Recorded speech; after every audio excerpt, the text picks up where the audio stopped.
दोस्तों आज हम भारतीय राज्य व्यवस्था का जो पार्ट है स्टार्ट करने जा रहे हैं। तो आप देखिएगा इसमें सर कि भारतीय राज्य व्यवस्था जो है उसको दो पार्ट में हम बांट सकते हैं। भारतीय संविधान का निर्माण दो पार्ट में बांट सकते हैं।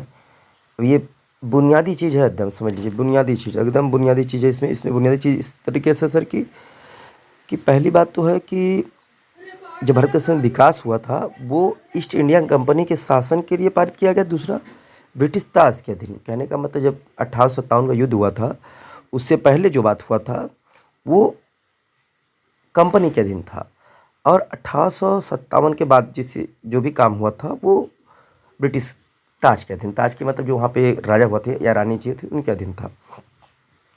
इसमें क्या था कि कंपनी के लिए जब शासन पारित किया गया था कि अब कंपनी पे वहाँ का शासन लागू क्या होगा, उसमें अधिनियम पारित किया गया पहला 1773 का रेगुलेटिंग एक्ट, जिसमें एक बात कहा गया था पहला कि बंगाल के गवर्नर जनरल को, बंगाल का जो गवर्नर जनरल होगा, बंगाल का गवर्नर जो होगा उसको बंगाल का गवर्नर जनरल कहा जाएगा। और दूसरी बात कि बंगाल के गवर्नर जनरल की सहायता के लिए, उनकी सहायता के लिए एक 4 सदस्यीय कार्यकारी परिषद का गठन किया जाएगा, जिसका कार्यकाल जो होगा वो 5 वर्ष होगा। Okay sir. दूसरा 1773 में एक व्यवस्था ये दिया गया था कि हम एक उच्चतम न्यायालय की स्थापना करेंगे, जिसके तहत 1774 में एक उच्चतम न्यायालय की कलकत्ता में स्थापना भी किया गया। अगला, चूँकि कंपनी में भ्रष्टाचार अधिक बढ़ गया था, उसका वजह ये था कि जो कंपनी के लोग थे वह व्यक्तिगत रूप से ही व्यापार करते थे। व्यक्तिगत रूप से व्यापार करने की वजह से था कि वो कंपनी के कार्यों पर ध्यान नहीं दे रहे थे। तो कंपनी पे जब कार्य में ध्यान नहीं रहे थे तो कंपनी, व्यक्ति जो था तो वो अपना आय बढ़ रहा था, जबकि कंपनी घाटे में जा रही थी। जो ईस्ट इंडिया कंपनी बनी थी वो घाटे में जा रही थी। तो अब ये कहा गया कि भैया आप खुद का व्यापार नहीं करोगे, अगर करना है आपको व्यापार तो आप कंपनी से रिजाइन करिए, हटिए, आप व्यापार करिए अपना। ठीक। अगर कंपनी के तहत आपको काम करना है तो व्यापार नहीं कर सकते सर, व्यापार आप नहीं कर सकते। तो इसके तहत उन्हें कहा गया कि निजी व्यापार आप नहीं कर सकते, खुद का व्यापार नहीं कर सकते आप। दूसरा, भारतीयों से कोई उपहार नहीं लेंगे आप, ये बात पूरा बैन किया गया इनके लिए। अब सर जो अब उसी बात कर रहे हैं जो 1773 में जो कार्यकारी परिषद बना, उसका काम क्या क्या था, उसकी जो की पॉइंट आपको याद होनी चाहिए वो क्या है कि गवर्नर जनरल की सहायता के लिए बनाया गया था। दूसरी बात जो बना था उसमें पहले ध्यान रखिएगा कि इसमें फ्रांसिस क्लेवेरिंग मांस और बारबेल सदस्य थे, और आपको पता भी है कि वारन हेस्टिंग्स का प्रथम गवर्नर जनरल बना था। और जो फोर्ट विलियम प्रेसिडेंसी था तो जो उसका सैनिक और असैनिक काम था, मतलब सैनिकों के लिए काम था और सिविल लोगों के लिए काम था, वो पूरा काम आप कौन करेगा, ये परिषद वगैरह मिलके भी करेंगे। दूसरी बात, यहीं से केंद्रीकरण की शुरुआत होती है। केंद्रीकरण की शुरुआत सर कैसे होती है? केंद्रीकरण की शुरुआत करने का मतलब ये था सर कि जो बंगाल प्रेसिडेंसी है उसके अधीन मद्रास और बंगाल प्रेसिडेंसी को लाया गया। अब कोई भी जैसे विषय हो, जैसे कहने का मतलब विदेश मामला हो, युद्ध का मामला हो, संधि हो, वो खुद निर्णय नहीं ले सकते, वो उनके किस पे अधीक्षण किया गया, जो बंगाल का था। और ये बंगाल का जो गवर्नर जनरल उससे आप पूछेंगे, वो बताएगा तो करना है, नहीं तो नहीं करना था। ठीक। तो हम कह सकते हैं केंद्रीकरण की शुरुआत हुई थी, यानी बंगाल प्रेसिडेंसी के अधीन किसको लाया गया, मद्रास और बम्बई को लाया गया। और जो सर 73 में जो बना था, ये सुप्रीम कोर्ट का जो प्रावधान आया था तो उसमें 74 बनाया गया उनको। तो इसमें जो मुख्य न्यायाधीश थे वो सर एलिजा एम्पे थे।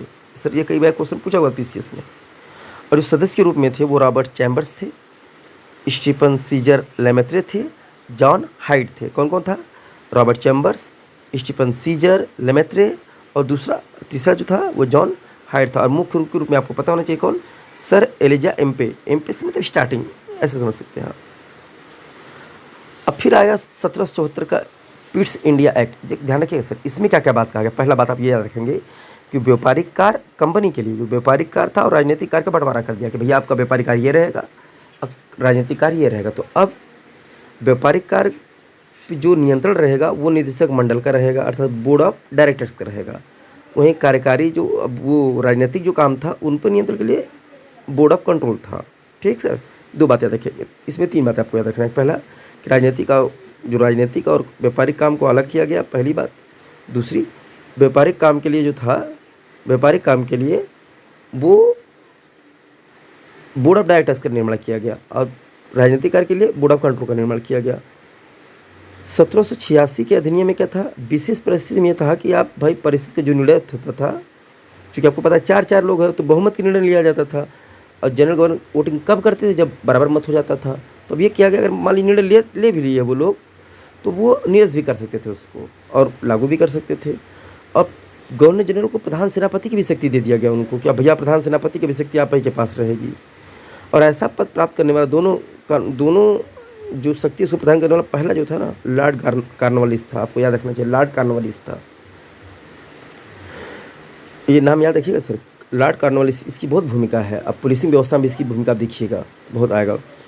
तो 1773 का जो चार्टर एक्ट है, चार्टर एक्ट इसलिए कह रहे हैं हम इसको क्योंकि आ गया पता, बाकी सब वहाँ के संसद से पास होके आता था।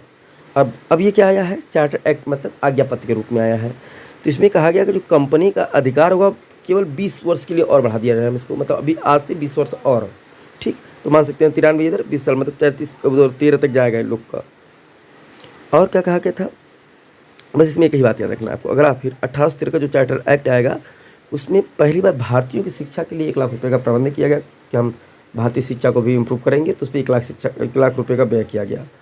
और कंपनी का जो तो अधिकार था, एकाधिकार कह सकते हैं किस पे, व्यापार पे, अब इसको पूरी तरह समाप्त कर दिया गया। एकाधिकार पूरा तरह, जो भी व्यापार होगा आप नहीं करेंगे। हाँ, चाय के साथ और चीन के साथ एकाधिकार था, मतलब चाय पे भी केवल ईस्ट इंडिया कंपनी काम करेगी चाय के लिए, और चीन के साथ भी ईस्ट इंडिया कंपनी ही कार्य करेगी, ठीक सर।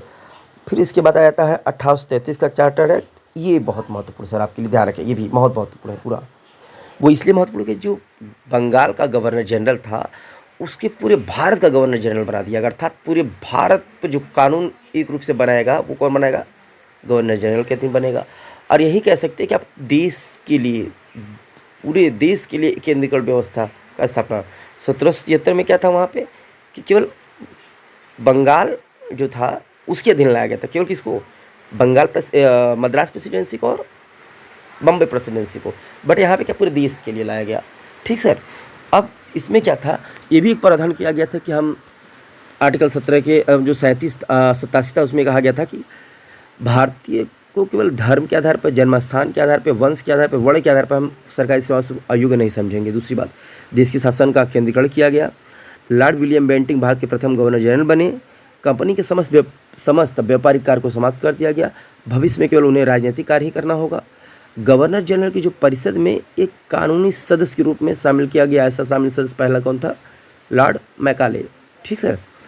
अब उस सीरीज में कंपनी के तहत जो अधिनियम पारित किया गया, उसमें लास्ट सीरीज में आता है कौन, 1853 का चार्टर एक्ट, जिसके तहत ये कहा गया कि विधायी शक्तियों को कार्यपालिका शक्ति से पूरी तरह क्या कर दिया जाएगा, अलग।